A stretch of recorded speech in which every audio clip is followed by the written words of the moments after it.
There's another Reno in the house. This one still has a pop-up shark fin selfie camera and it adds another camera on the back. Is it any good?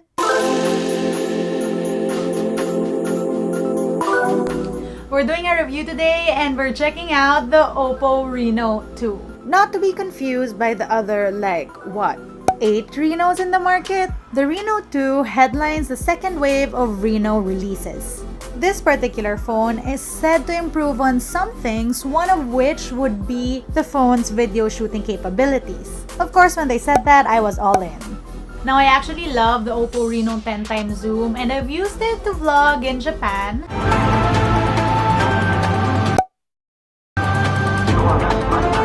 But I had some qualms with its video capabilities. My thing about it is that the zoom only goes to ×2.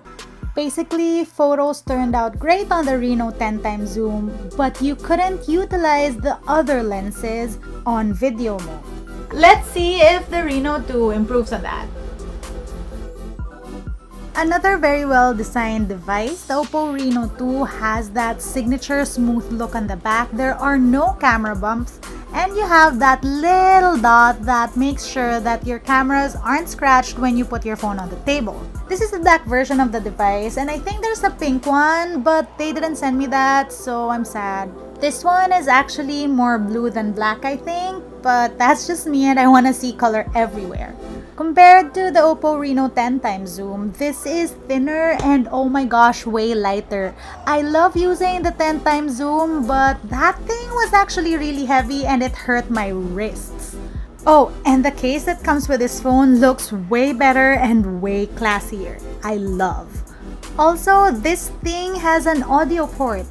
It has the same unobstructed view, meaning there are no notches on this thing, and it's fitted with an AMOLED display, the brightest of the bright, one that can withstand the sunniest of days. I know, I walked around under the sun to test it. Viewing experience on this thing is much like the OPPO Reno 10x zoom and I love that. Except this one is lighter and easier on my wrists. This thing is fast and snappy, so fast and snappy that it got me to start playing PUBG. I now play PUBG. I stress this because unlike the OPPO Reno 10x zoom, this thing is fitted with a different processor. Not the best of the best, but dude, it is optimized for gaming. I can't stop playing.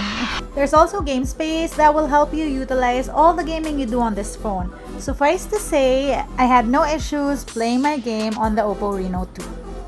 The 4000 mAh battery on this thing powers it throughout the day.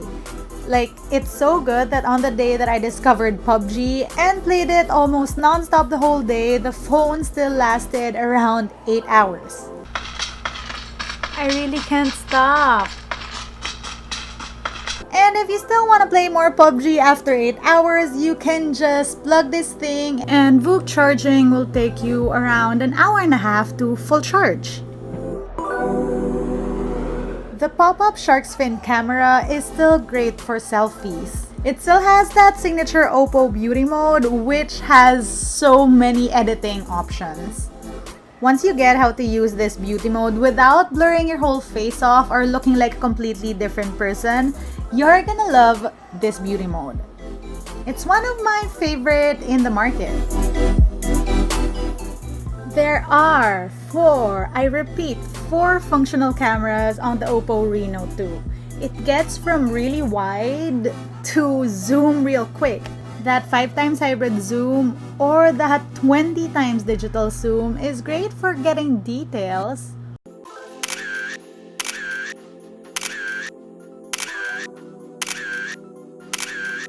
Or stalking my dogs.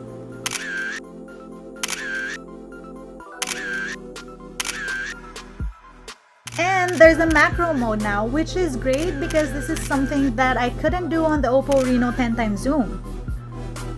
The portrait mode has improved. It's not perfect. Portrait modes are never perfect, but it did a really good job on my messy hair. There's still a night mode, and it's okay, but it's actually impressive on tripod mode. But that just means that you have to be really, really, really steady to use it, and you get these results.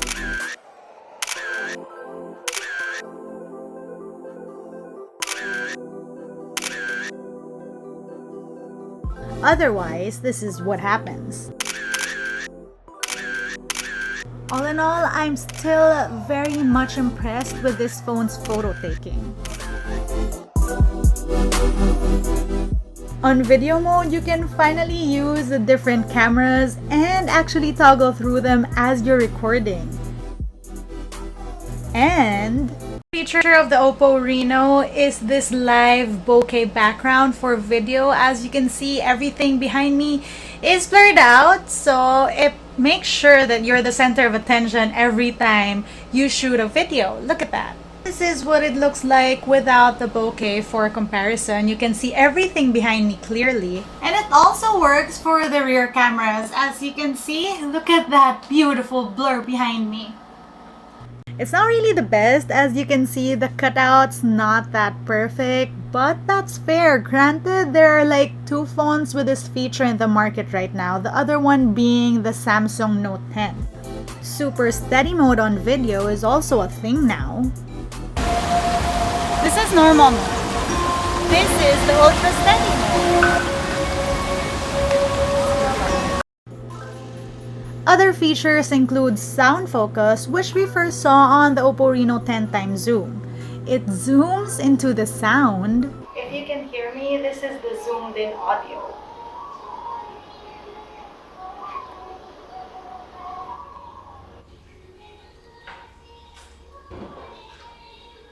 There's also time-lapse and slow-mo, which is great for doggies, I tell you now.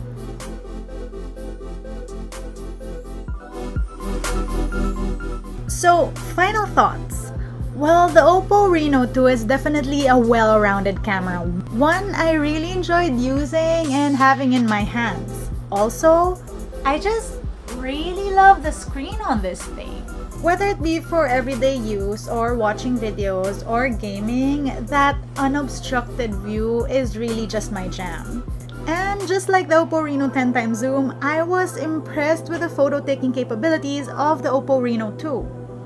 As to if this could be the ultimate vlogging camera, it has improved, but I have to say it's not quite there yet. It's okay, but it's not the best. Though that doesn't mean that it's a bad phone. It may not be the best video taker, but it makes up for it in other aspects. And honestly, given the choice between the OPPO Reno 10x zoom, which has a better processor, I'd still choose the OPPO Reno 2. It just feels better in my hands, and I really do not feel the difference in performance. Not to mention that the OPPO Reno 2 is almost $400 cheaper. Also, the OPPO Reno 2 comes in pink.